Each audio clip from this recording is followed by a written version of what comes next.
So I checked out martperks.com because it claims you can earn a Walmart gift card, and here is the honest truth.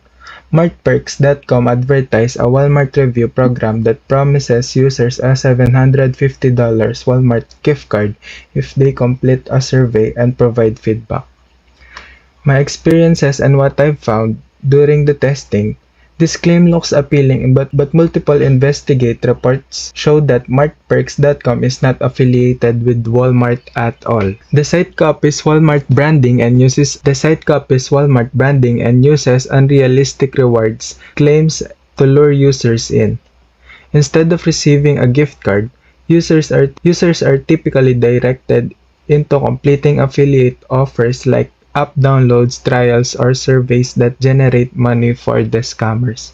And you never get the promised reward. Automated trust checks give martperks.com a low trust score and flags it a high risk. The problem is its claims of $750 gift card are unrealistic and not backed by Walmart itself.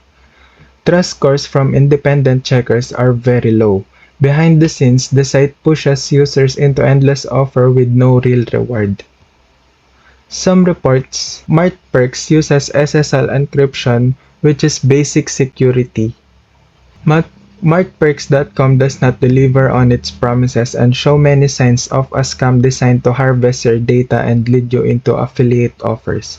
It's best to avoid providing your details here.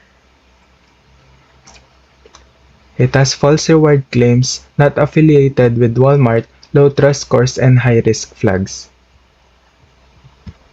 If this video helped you, make sure to like and subscribe. Thank you for watching.